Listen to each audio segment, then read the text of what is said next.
Bonjour à toutes et à tous, bienvenue ici dans la Nièvre sur le mythique circuit de Nevers-Manicourt pour la rentrée des classes du championnat de France Super Tourisme.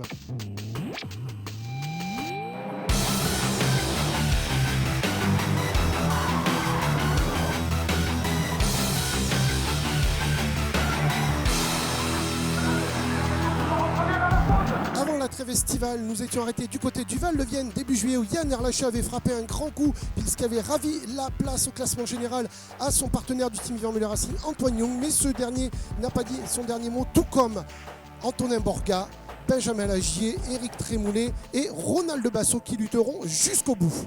Au sommaire de l'émission, la découverte du circuit de Nevers-Manicourt en caméra embarquée avec la star du paddock, Sébastien Loeb. Nous irons comme à notre habitude à la rencontre des pilotes. Vous retrouverez en fin d'émission les résumés des courses du week-end de la Midget de Elite, du championnat de France Super Tourisme Endurance et Sprint. Et tout de suite, on retrouve Monsieur Sébastien Loeb en interview exclusive.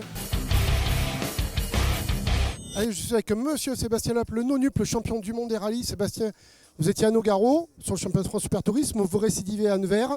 C'est un plaisir pour moi de venir me frotter un petit peu aux pilotes du championnat Super Tourisme parce que c'est des voitures sympas à piloter. En plus maintenant on en a plusieurs dans le team à exploiter aussi pour d'autres pilotes. Donc voilà, c'était l'occasion. J'avais pas eu l'occasion depuis le début de saison de venir sur le championnat de France GT, Super Tourisme, etc. Donc voir un petit peu comment ça se passe dans l'équipe. Et donc c'était l'occasion de venir en même temps se faire plaisir en course.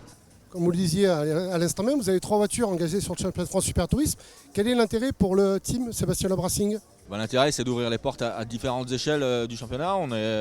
Aujourd'hui, on a des voitures qui roulent en GT, on a des voitures qui roulent en Porsche Cup. Le Super Tourisme, je pense que ça peut permettre aussi à des jeunes de se révéler. C'est un championnat qui est un petit peu moins cher que les autres, qui est plus abordable, avec des voitures quand même compétitives et sympas. Donc voilà, l'objectif, c'est de pouvoir, à travers ces voitures, permettre à des pilotes de se lancer, de faire leurs preuves et peut-être d'évoluer après dans leur carrière. Comment vous jugez le niveau du championnat de France Super Tourisme, Sébastien ? Je pense que le niveau est pas mal. On voit des jeunes pilotes qui justement arrivent à percer un petit peu grâce à ça. Moi qui connais un peu différentes disciplines, c'est vrai qu'il y a toujours quelqu'un avec qui se frotter, quoi. Il y a un niveau varié, mais la tête du peloton va très vite et donne souvent du fil à retordre. Merci beaucoup Sébastien, bonne continuation. Merci. Partons dès à présent à la découverte du fabuleux et mythique circuit de Nevers-Manicourt avec un des pilotes les plus populaires du sport automobile français, Monsieur Sébastien Loeb. Salut, c'est Sébastien Loeb.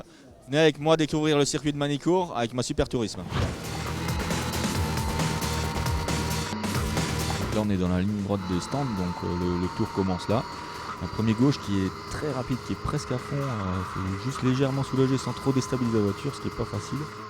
Là on arrive dans Estoril, qui est un des virages qui est le plus important du circuit parce qu'il conditionne toute la grande ligne droite. Donc il faut surtout accélérer le plus tôt possible.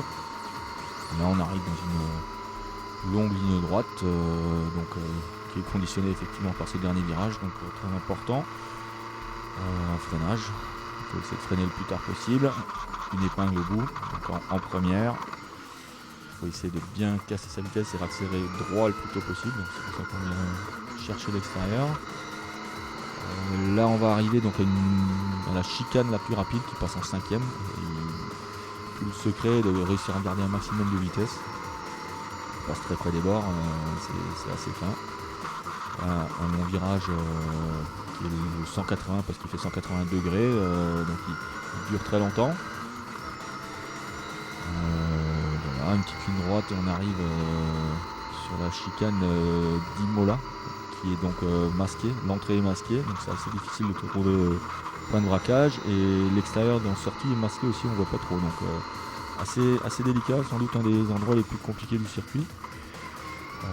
Virage du château d'eau, donc privilégier la réaccélération parce qu'en bas au freinage c'est là où il peut y avoir des dépassements, donc il faut privilégier la sortie. Là on arrive au frein du dernier virage qui juste avant la dernière chicane qui est importante aussi. Ça jette beaucoup sur les bordures, il faut bien jauger combien prendre de bordures pour réussir quand même à bien motricer derrière. retrouvons dès à présent le résumé des courses du championnat de France Super Tourisme Endurance.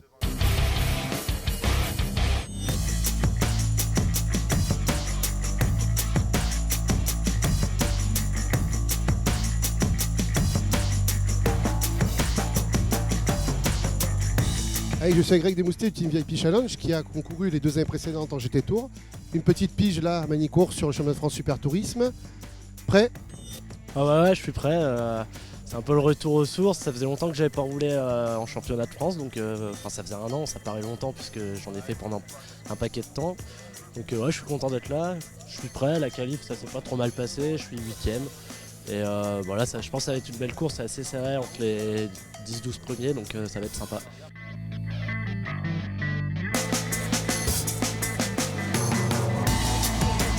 C'est la rentrée des classes pour le championnat de France Super Tourisme. La première manche de la course endurance, le poleman Yann Erlaché, voiture bleu bandeau jaune sur le pare-brise. Le leader du classement général à ses côtés, Ronald Basso, voiture 92. Et ça y est, c'est parti avec en 3e position Sébastien Loeb, le nom du champion du monde des rallyes qui fait son retour. Il nous avait rendu visite lors du premier meeting à Nogaro. Et bien là, il a aimé, il revient. Sébastien Loeb et la bataille tout de suite entre Gaël Castelli et Antoine Young. Et Antoine Young qui a pris le meilleur sur Gaël Castelli qui lui ravit la 4e place pour l'instant. Un départ propre sans aucune fioriture. Et derrière ça continue à batailler. On essaye de se faufiler dans ce peloton assez dense, assez compact. Alors que devant on s'échappe. Et la menace, la voiture numéro 21, c'est Grégoire Demoustier du Team VIP Challenge qui met la pression. Et la pression, Yann Erlaché, il l'a. Et derrière, ça touche.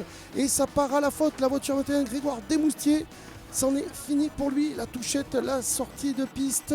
Et un peu plus loin, on retrouve un crash énorme. La voiture numéro 56, Jean-Baptiste Emmerich. On sort le safety car. Et dans cet accrochage, l'autre victime, c'est Antoine Young, le 2e du classement général. Ça profite bien évidemment à Yann Erlaché, toujours en tête de la course, mais sur son pare-choc arrière. La pression, la menace de Ronald Basso. Sébastien Loeb en 3e position. Il a perdu, Sébastien Loeb, le pare-choc arrière de sa voiture, mais ça ne l'empêche pas de rester au contact, d'être aux avant-postes. On connaît ses talents de pilote, il n'a plus rien à démontrer. Le non-nupt champion du monde des rallyes, il attaque justement, il se faufile, il prend l'intérieur. Et oui, la porte s'est entrouverte et il s'est faufilé, mais attention, Ronald Basso, pilote expérimenté, n'a pas dit son dernier mot. La bataille terrible pour la 2e place entre Ronald Basso et Sébastien Loeb. Et au bout de la ligne droite, qui va prendre le meilleur? C'est Ronald Basso qui reprend le bien de sa 2e position, alors que derrière, du côté d'Alex Guédon du team Génération Stunt, on est parti à la faute, mais plus de peur que de mal. On reprend la piste, on revient sur la tête de la course, il se passe beaucoup de choses. Et derrière, sa bataille, la voiture numéro 12, c'est Grégoire Raymondis qui vient de prendre le dessus sur Ben Lagier avec Eric Trémoulet au contact. Là, c'est les places d'honneur, les places dans le top 8. Et 3 pilotes pour batailler. Grégoire Raymondis qui met le pied au plancher pour se défaire de la pression de Ben Lagier. Allez, en tête de la course, les derniers mètres et la victoire de Yann Erlaché devant Ronald Basso 2e, Sébastien Loeb 3e.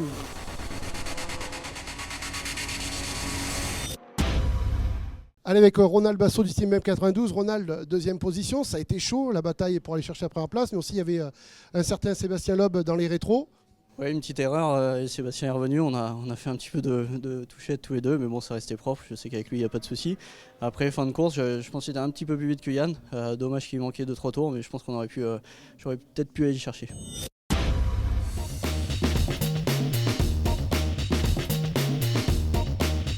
Antoine, comment s'est passée la reprise? Plutôt difficile, ce matin il y a eu un abandon, est-ce que tu peux un petit peu nous en parler? Ouais, les qualifs se sont passés moyennement, mais ce matin je suis parti, j'étais 4. Et la pompe à essence m'a lâché, donc impossible de repartir. Et je suis resté arrêté sur la piste. Et il y a un concurrent qui m'a pas vu parce que j'étais arrêté sur la trajectoire. Et il m'est rentré dedans. Et du coup, ça a cassé la transe, une petite partie de l'arrière de la voiture. Et donc j'ai réussi à repartir, mais la voiture n'est pas réglée à 100%, mais je vais faire de mon mieux.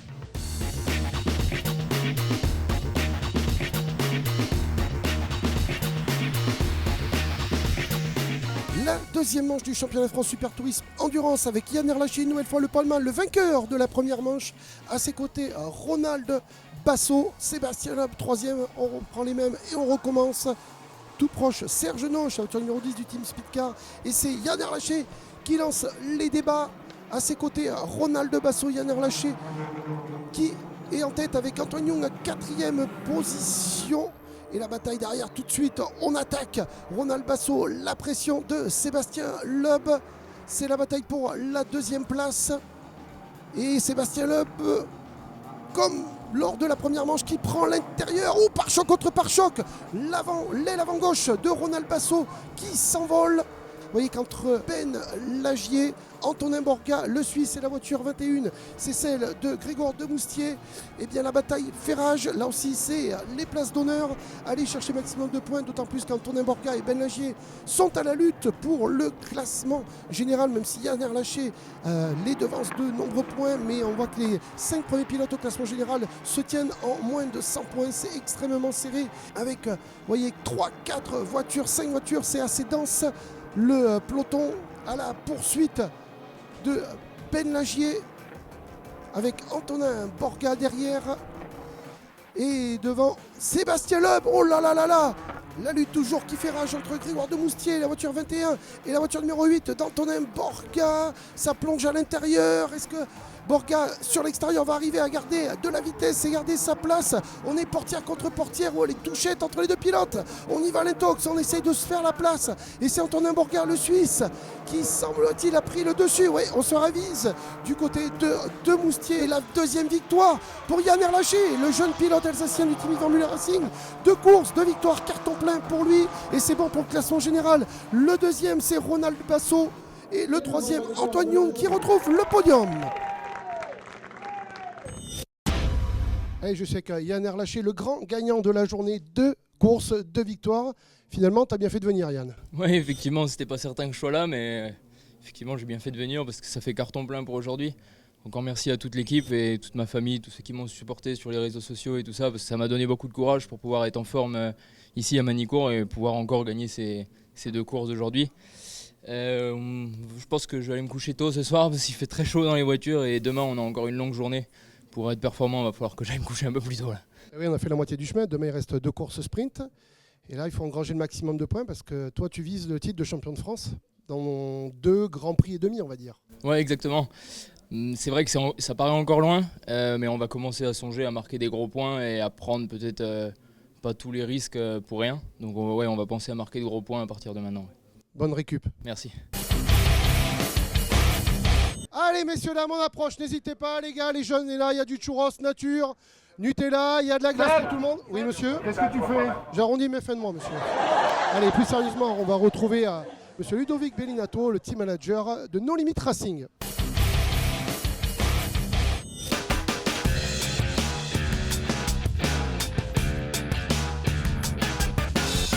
Je suis avec Ludovic Bellinato, le manager du team No Limit Racing. Bonjour Ludovic, bienvenue. Bonjour. Parle-nous un petit peu de ton team, ce que vous faites, d'où vous venez. Alors moi ça fait 20 ans, un peu plus de 20 ans que je fais de la course auto, beaucoup de formules de promotion et beaucoup de traction. Et c'est vrai qu'il y a 8 ans j'ai monté ma société. Le concept Midjet 1300 m'a plu, donc on est parti en Midjet 1300. Au bout de 3 ans on a été champion, on a fait 1 et 3 au championnat. Et c'est vrai que le concept Midjet j'aime bien parce que c'est vrai que c'est des voitures qui sont très très sympas à rouler, qui sont vivantes. C'est vraiment des belles autos de pilote.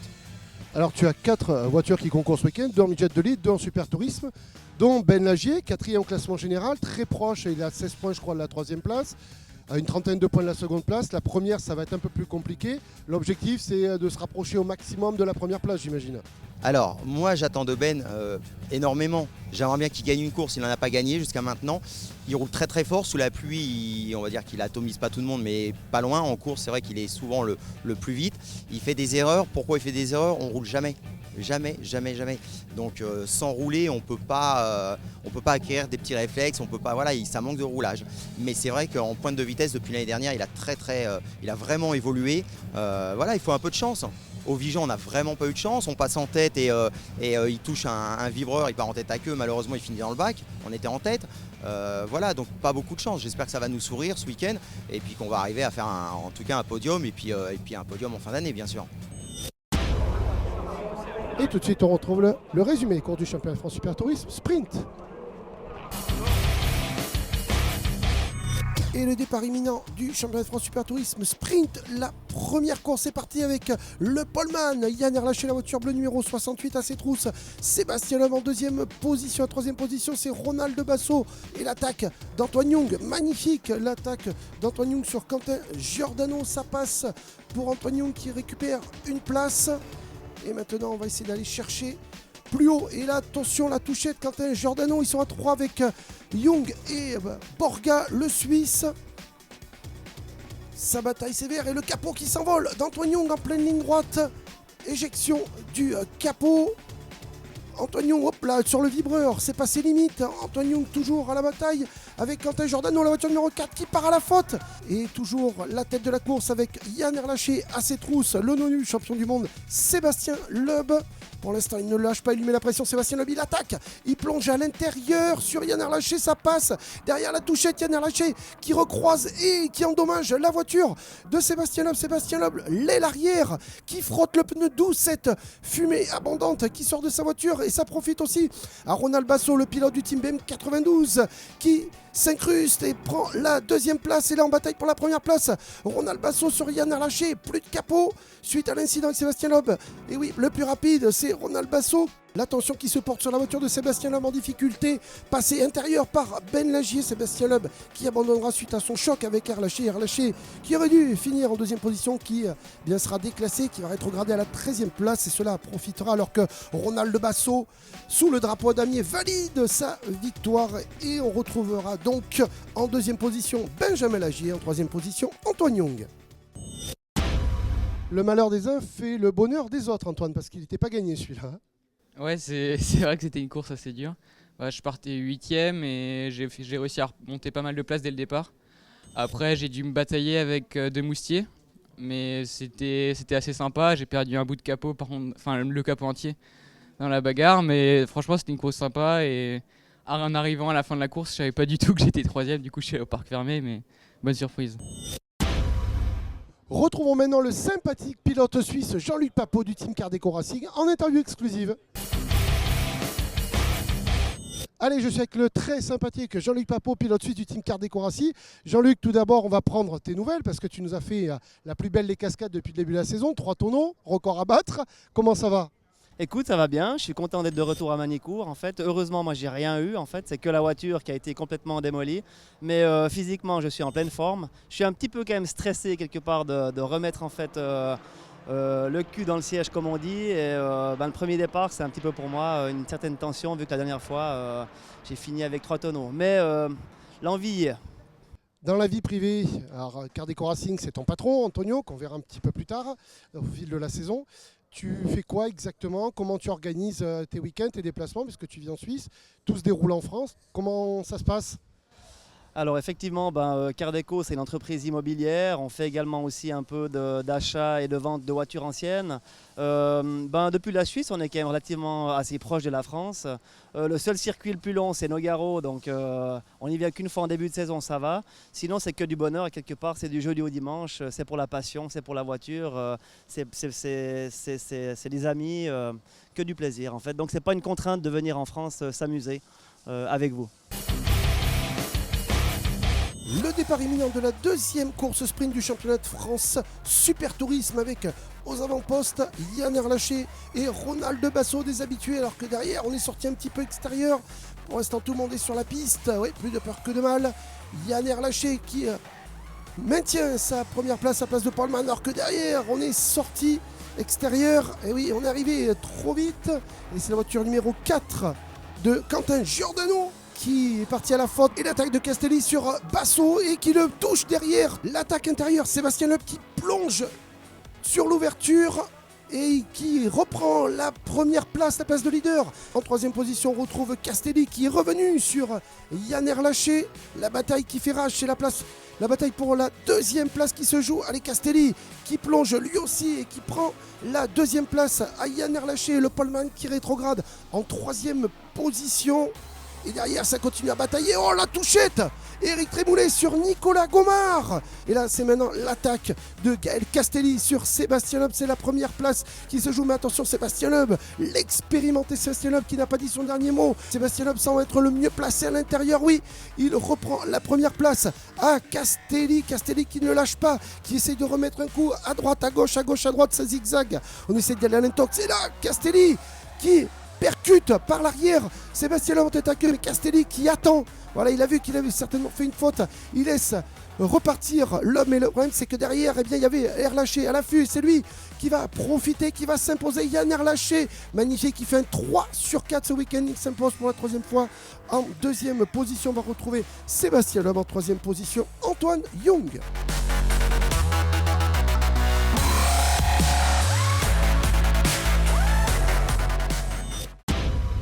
Allez, je suis avec Yann Erlaché du team Yvan Muller Racing, le grand gagnant. Il fait un 3/4. Yann, un week-end quasi parfait pour toi. Oui, effectivement, il en manque juste une. Ce matin, c'est le petit bémol du week-end. J'ai fait une petite erreur en m'accrochant avec Seb. Donc bon, je suis encore en train d'apprendre, donc ça fait une part d'expérience en plus. Mais c'était un beau week-end, c'était un plaisir de pouvoir me battre avec Sébastien Loeb, Castelli et d'autres pilotes comme ça. C'était un week-end exceptionnel. On retrouve tout de suite les résumés des courses de la midget de litre. C'est là aussi la rentrée des classes pour la midget de litre. La première course du week-end, il y en a 4 au total. Romano Ricci, la voiture rose, le poleman et le leader du classement général. Place qu'il a ravi à Julien Lambert. Julien Lambert, on le retrouve en deuxième position, la voiture numéro 10. La voiture verte et noire, c'est la voiture 89 du team AG7, c'est le boss, Nicolas Gomard. Alors que du côté du pilote russe, la voiture 117, c'est Sergei Egorov du team Arctic Energy. La course est finie pour lui. Toujours Romano Ricci aux avant-postes avec le safety car. Et ça y est, drapeau jaune enlevé, safety car rentré au stand. Et Julien Lambert qui met la pression tout de suite sur Romano Ricci. La voiture rose, Nicolas Gomard derrière à l'affût.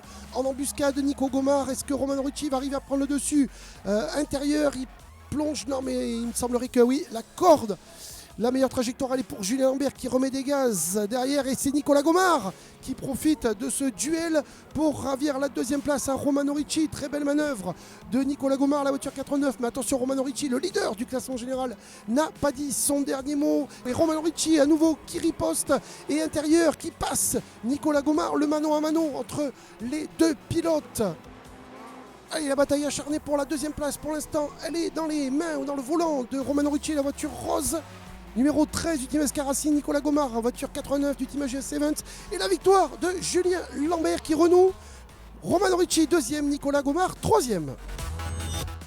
La deuxième course de la midget de litre avec Julien Lambert, le poleman à ses côtés. Romano Ricci, la voiture rose en embuscade, Nicolas Gomard et Julien Français. On est parti avec Julien Lambert qui impose tout de suite un rythme. Alors que là derrière il y a une bataille à 3 pour la deuxième place avec Julien Français et Grégor Raymondis. La voiture numéro 12. Est-ce qu'il va résister aux assauts? Romano Ricci. Et derrière l'attaque de la voiture numéro 12 rouge, c'est Grégor Raymondis. C'est une Cardeco Racing sur Julien Français. La voiture numéro 6 du team Formula Racing et Nicolas Gomard, la voiture 89. Et Julien Français qui part à la faute tout droit. Avec Grégor Raymondis qui semble mieux passer et qui plonge à l'intérieur. Ouais, il a mangé du vibreur, mais attention, Romano Ricci remet les gaz et là ils sont en hauteur. Les deux pilotes avec la touchette. Il se déporte sur la gauche. Romano Ricci, est-ce qu'il va prendre le dessus? Ça y est, il est passé. Romano Ricci, Grégor Raymondis qui se déporte extérieur pour reprendre de la vitesse et vite replonger interne. Non, il ne pourra pas. Romano Ricci qui ferme bien la porte. Julien Lambert toujours premier avec Romano Ricci qui est revenu sur lui. Mais la victoire de Julien Lambert in extremis devant Romano Ricci. La troisième position pour Grégor Raymondis. Allez, la course 2 des pilotes A en midget de litre, la troisième et avant-dernière course du week-end avec la pole woman, Juliette Palassin numéro 32, mais derrière, on s'est jeté et on a très bien anticipé du côté de Romano Ricci qui s'envole la touchette, Erwan Biel avec Juliette Palassin et Julien Lambert qui joue la place au général. Oh là là, le crash entre Erwan Biel et Juliette Palassin et gros dommage sur la voiture d'Erwan Biel. drapeau jaune, ce qui signifie un safety car. La voiture de Juliette Palès a explosé et Julien Lambert qui lui aussi en a fini 3 voitures. On a perdu sur un demi-tour et derrière Romano Ricci toujours premier. L'attaque de Nicolas Gomard qui plonge intérieur. Bien joué Nicolas Gomard qui passe la voiture numéro 25, celle de Romain Carton. Et là Nicolas Gomard comme une balle, il redouble à nouveau. Bastien Bartsch, Nicolas Gomard. C'est la victoire in extremis de Romano Ricci, la voiture rose devant Nicolas Gomard. Et la 3e place pour Bastien Bartsch.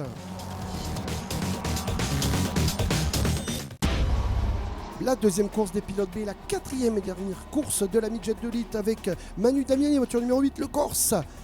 Le Poleman, Gaëtan Issar à ses côtés, Manu Damiani, alors que derrière, du côté de Julien Français, on attaque et on prend la 3e place sur Erwan Biel, Nico Gomard, Impérial, qui pour l'instant est 3e. Mais derrière la bataille, Didier Dumaine, Julien Lambert, Romano Ricci, Grégor Raymondis, magnifique 5 voitures pour aller chercher la 3e place du podium. Quelle bagarre magnifique entre tous ces pilotes.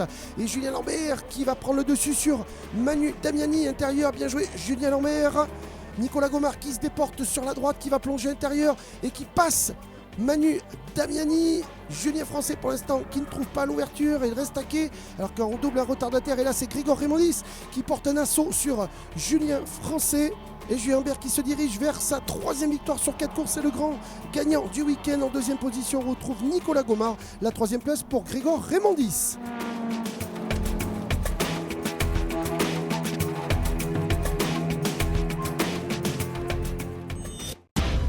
Je m'étais préparé à Nevers pensant voir la pluie ce week-end. On a eu un temps magnifique. On espère qu'il en sera de même en Espagne du côté de Navarra. Ça sera dans un mois où on vous donne bien évidemment rendez-vous. Merci à vous toutes et à vous toutes de votre fidélité.